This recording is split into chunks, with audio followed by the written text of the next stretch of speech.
औरत का वह कौन सा अंग बेशर्म होकर दबाने या चूसने से अचानक लोग औरत का कौन सा अंग दबा और चूस कर अमीर बन जाते हैं। जो भी मनुष्य औरत का यह अंग दबाता या चूसता है, लक्ष्मी का वास रहता है और माँ लक्ष्मी की कृपा सदैव बनी रहती है। तो दोस्तों, आएंगे औरत का वह कौन सा अंग जिसे हर पुरुष को दबाना या चूसना चाहिए।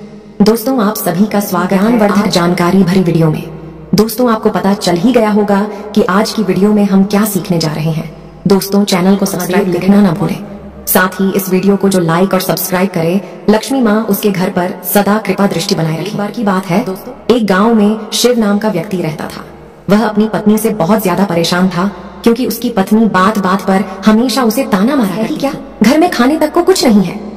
दोस्तों, उसके घर में बिल्कुल कंगाली छा गई थी। एक भी रुपया नहीं था और उसके घर में खाने के लिए अन्न का एक दाना तक नहीं था। दोस्तों, एक पत्नी का ताना, वह बहुत परेशान हो गया। उसे समझ नहीं आ रहा था मैं क्या करूं। एक दिन की बात है, सुनसान रास्ते पर निकल गया। वह उस सुनसान रास्ते पर चल ही रहा था कि उसे एक साधु वह उनके पास जाकर बैठ गया। जब साधु ने अपना तप खत्म किया तो शिव उनके सामने शिव से कहा, पुत्र, तुम्हें क्या दिक्कत है? तुम क्यों रो रहे हो? आखिर तुम्हें क्या परेशानी है? तब शिव ने साधु महाराज से कहा, हे महाराज, मेरी एक पत्नी है जो कि मुझे रोजाना ताना मारती है। मैं गरीब हूँ तो मैं क्या करूँ, लेकिन धन कमा ही नहीं पाता हूँ। अभी तक एक छोटा सा ढंढा था, वह भी पत्नी के क्लेश की वजह से चौपट हो गया। वह दिन रात मुझसे झगड़ा करती है। अब तो मैं दाने दाने के लिए परेशान हो गया हूँ। हमारे घर में खाने के लिए कुछ भी नहीं है, इसके अलावा पहनने के लिए वस्त्र भी नहीं है। लेकिन मैं अपनी पत्नी को समझता हूँ कि वह मुझे ताने ना करे, लेकिन वह बिल्कुल भी नहीं मानती साधु जी। इसी वजह से मैं बहुत ज्यादा परेशान हूँ। इसी वजह से मैं घर छोड़कर यहाँ आया हूँ। वह साधु जी, मैं तुम्हें यह काम बताने जा रहा हूँ। तुम्हें औरत का सिर्फ यह अंग बेशर्म होकर कर दबाया चूस लेना है। अचानक तुम्हारे घर में धन की प्राप्ति हो जाए, अमीर बन जाओगे। साधु जी कहते हैं, जो भी पुरुष औरतों का यह अंग दबाता या चूसता है, उसके घर में कभी भी धन की कमी नहीं रहती। घर में लड़ ढाई होती है या जो भी व्यापार करता है उसमें हमेशा तरक्की होती है। साधु जी ने कहा, अब मैं तुमको औरत का वह अंग बताने जा रहा हूँ और अपने जीवन में इस पर जोर करना।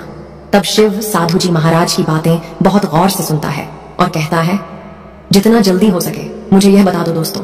तभी साधु जी महाराज उस आदमी को एक कहानी, एक नगर में एक किसान रहता था। उसके बहुत सारे खेत थे जिस पर वह दिन रात मेहनत करता था। उसके घर में किसान और उसकी पत्नी रहा करते थे। उस किसान और उसका प्रेम था। उसके घर में किसी भी प्रकार की लड़ ढाई या क्लेश नहीं होता था। इसी वजह से उसके घर में सदैव माँ लक्ष्मी का वास रहता था और उसके खेतों में इतनी ज्यादा दिन प्रतिदिन और अमीर होता जा रहा था। उस किसान और उसकी पत्नी ने इतना प्रेम था कि आसपास के लोग उन्हें देखकर जल जाया करते थे। धीरे धीरे उसके पूरे गांव के लोग जान गए, किसान और उसकी पत्नी में बहुत ज्यादा प्रेम है। उस नगर के राजा तक पहुंच गई। दोस्तों, किसान और उसकी पत्नी की बात जब राजा के पास पहुंचती है तो राजा भी उसके प्रेम की काफी ज्यादा तारीफ करते हैं कि हमारे नगर में एक किसान और उसकी पत्नी रहते हैं जिनमें कभी भी क्लेश नहीं होते हैं। उन दोनों में आपस में इतना अपनी जिंदगी में कभी भी नहीं देखा। एक बार की बात है, राजा पूरे नगर में ढिंढोरा पिटवाते हैं कि इस नगर में जितने भी लोग हैं वह सभी अपने घर में घी का दिया जलाती है कि आप ऐसा क्यों कर रहे हैं, सबके घर में घी का दिया क्यों जलवा रहे हैं। राजा अपनी पत्नी की बात सुनकर कहते हैं, दीपक प्रेम की निशानी का दीपक जलता है, उसके घर में सदैव प्रेम बना रहता है और मैं चाहता हूँ कि जो प्रेम किसान और उसकी पत्नी के घर में है वह हमारे पूरे नगर में रहे के बीच। इसीलिए मैं हर घर में दीपक जलाना चाहता हूँ। दोस्तों, राजा के सैनिक जाते हैं और हर जगह नगर में ढूंढ ही पिट देते हैं और कहते रात भर घी का दीपक जलाना चाहिए। दोस्तों, राजा की बात मानकर सभी नगरवासी अपने घर में दीपक जला देते हैं, लेकिन जैसे ही आधी रात बुझ जाते हैं, लेकिन किसान के घर का दीपक वैसे ही चलता रहता है। दोस्तों, दीपक हमेशा किसान की पत्नी जलाती थी, लेकिन उसकी बात नहीं अपनी मनमानी करती थी। उसका जो भी मन करता था वो वही काम करती थी। लेकिन किसान को इस बात से कोई भी दिक्कत नहीं होती थी क्योंकि किसान सोचता था, यदि मैं अपनी पत्नी को रोक टोक करूंगा तो घर में बेवजह ही क्लेश होंगे। इसी वजह से कई चीजें किसान अपनी करता था। किसान इस वजह से अनदेखा करता था कि उसके घर में प्रेम बना रहे। राजा अपने महल में चर्च कर पूरे नगर उन्होंने देखा कि सारे नगर में किसी के घर में दीपक नहीं जल रहा है, लेकिन किसान के घर में दीपक जल रहा है। तब राजा अपनी रानी से बोलता है और उसकी पत्नी के घर में दीपक जगमगा रहा है, लेकिन पूरे नगर में कहीं भी दीपक नहीं जल रहा है। इसी से पता लगता है कि किसान और उसकी पत्नी। तब राजा की पत्नी राजा से बोलती है कि जो किसान और उसकी पत्नी में प्रेम है वह किसान की पत्नी की वजह से है और इसी वजह से उसके घर में। दोस्तों, जब राजा रानी की बात सुनता है तो कहता है, नहीं, तुम्हारा सोचना गलत है। जो प्रेम किसान के घर में है वह किसान की वजह से है। रानी, यहाँ पर किसान बहुत ज्यादा समझदार है।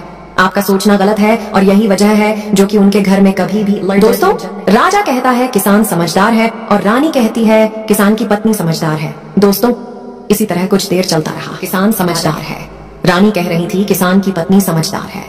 किसी बात को लेकर राजा और रानी के बीच काफी जल हो गया। इसके बाद राजा ने रानी को उठाकर पटक दिया। इसके बाद राजा कहता है हम लोगों को जल करने की जरूरत नहीं है, क्यों ना हम किसान और उसकी पत्नी की परीक्षा का दूध और पानी का पानी हो जाएगा।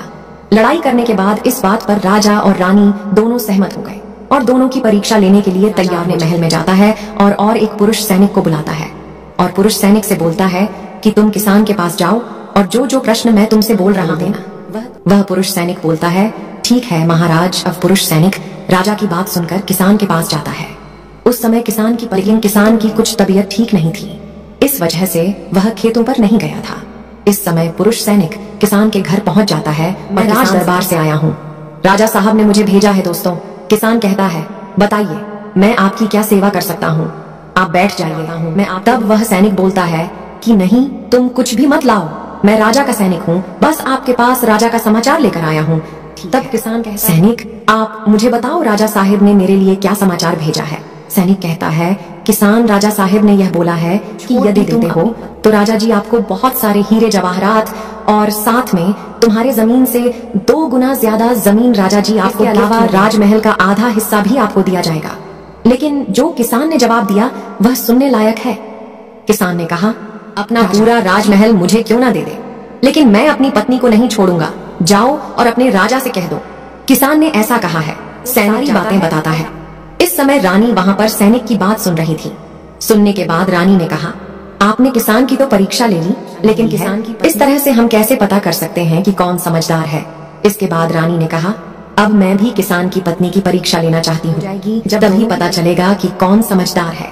फिर रानी ने भी एक सैनिक बुलाया और कहा कि मेरी बात किसान की पत्नी को बोलना और याद रखना जब किसान वहां पर ना हो। सैनिक ने पूछा कि रानी क्या बात बतानी है, वह तो बताओ। तो रानी ने सैनिक को सारी बात बता दी।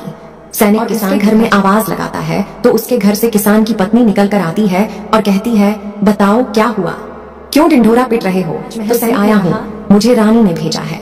किसान की पत्नी ने कहा बताओ किस लिए आए हो। तब सैनिक ने कहा रानी ने बोला है यदि तुम अपने तो आपको बहुत सारे हीरे जवाहरात रानी आपको देंगी और साथ में राजमहल का आधा हिस्सा भी आपको मिलेगा। इसके अलावा जितनी भी आपकी जमीन है, लेकिन उसकी 2 गुना जमीन भी रानी आपको देगी। यह बात सुनकर किसान की पत्नी तैयार हो जाती है, कहती है ठीक है, यदि मुझे इतना कुछ मंजूर है मैं अपने पति को मार दूंगी। तब सैनिक पूछता है कि रानी को कैसे पता चलेगा कि आपने अपने पति को मार दिया है। तभी किसान घर में जो दीपक जल रहा है, जब मैं किसान को मार दूंगी तो उसे बुझा दूंगी, तभी आपको पता चल जाएगा कि मैंने किसान को मार दिया है। अब सैनिक किसान राजमहल जाता है और रानी को सारी बात बताता है। किसान की पत्नी की बात सुनकर रानी बहुत अचंभित हो जाती है। राजा और रानी को स्त्री जात उसी समय राजा अपने नगर के सभी लोगों को बुलाता है और कहता है कि मैं चाहता हूँ कि मेरे और मेरी पत्नी की वजह से किसान की जान न जाए। उस किसान के घर जाओ और सारी बातें बता दो और उस किसान को बचा लो, वरना किसान की पत्नी उसे मार देगी। इधर सैनिक किसान के घर जाते हैं। किसान की पत्नी किसान को रात में मारेगी और दिया बुझाएगी। इससे पहले ही हम किसान के घर में पहुंच जाते हैं और किसान को बचा लेते हैं। दोस्तों, किसान के घर पहुंचते हैं तो देखते हैं कि किसान तो मरा हुआ है। तो सैनिक किसान की पत्नी से बोलते हैं कि तुमको तो किसान को रात में मारने के लिए बोला, किसान को क्यों मार दिया। तब वह किसान की पत्नी बोलती है कि किसान को तो मुझे मारना ही था, रात में तो मुझे सिर्फ दिया ही बुझाना था, मैंने दिन में ही मार दिया है। सभी सैनिक तुरंत ही किसान के घर से भागते हुए जाते हैं और राजा रानी को सारी बातें बताते हैं।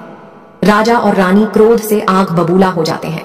इसके बाद राजा और रानी किसान की पत्नी को बंदी बनाकर लाने के लिए अपने सैनिक से कहते हैं। सैनिक जाते हैं किसान की पत्नी को। राजा किसान की पत्नी से पूछता है ऐसा तुमने क्यों किया, तुम लालची औरत हो, तुम्हें पैसों से प्यार है। तभी किसान की पत्नी ने जवाब दिया, मुझे तो किसान को पहले ही मारना था, वो तो मैं कोई बहाना ढूंढ रही थी, क्योंकि किसान की आदत बहुत खराब थी, वह मेरे साथ बहुत खराब व्यवहार किया करता था। ऐसा क्या करता था किसान की पत्नी ने जवाब दिया, वह मेरे नाक का ऊपरी हिस्सा अपनी उंगली से हमेशा दबाया करते थे। इसके अलावा करता था, वह किसान मेरे कान का पिछला हिस्सा अक्सर अपनी जीभ से स्पर्श किया करता था। राजा ने पूछा, ये बताओ, जब आप लोग किसान आपके साथ ये काम करता था? तो किसान की पत्नी बोलती है, नहीं महाराज, तब ऐसा नहीं करता था। तब राजा ने कहा, मैं समझ गया कि किसान। इसी समय साधु जी ने शिव से पूछा, तुम्हें कुछ समझ में आया? औरत का कौन सा अंग दबाने तथा चूसने से लोगों को अचानक धन की प्राप्ति होती है? तो शिव ने कहा, मुझे अभी समझ में नहीं आया। तभी साधु जी कहते हैं, अगर अभी समझ नहीं आया तो मैं फिर से आपको बताता हूँ। किसान अपनी पत्नी के साथ है, उसके नाक के ऊपरी हिस्से को अपने उंगली से दबाता था तो जीस भी। मनुष्य के घर में पैसों की किल्लत है, उसे अपनी उंगली से औरत के दबाना चाहिए। दोस्तों, औरत के नाक के ऊपरी हिस्से को बहुत शुभ माना जाता है। इसी वजह से जो ये काम करता है वह हमेशा धनवान। दूसरा काम है, जो भी पुरुष औरत के कान का पिछला हिस्सा अपने जीभ से स्पर्श करता है उसके किस्मत के द्वार खुल जाते हैं। उसे अचानक ऐसा इसलिए होता है क्योंकि औरत के कान के पिछले हिस्से में माता लक्ष्मी का वास होता है। जब आप ऐसा करते हैं तो माता लक्ष्मी आपसे अपार धन देती है। और आपने एक बात तो जरूर सुनी होगी, औरतें माता लक्ष्मी का रूप मानी जाती है। इसी वजह है इस संसार में जो काम करता है उसका घर धन से भर जाता है, जो कि इस कहानी में किसान भी अपनी पत्नी के साथ करता था। लेकिन आप जब भी ऐसा काम करें तब आपको देनी चाहिए, अन्यथा आपके जीवन में इसी तरह अनर्थ भी हो सकता है। दोस्तों, आज का ज्ञानवर्धक वीडियो कैसा लगा कमेंट करके जरूर बताएं, और हाँ, कमेंट में हर हर महादेव लिखना ना भूलें। धन्यवाद।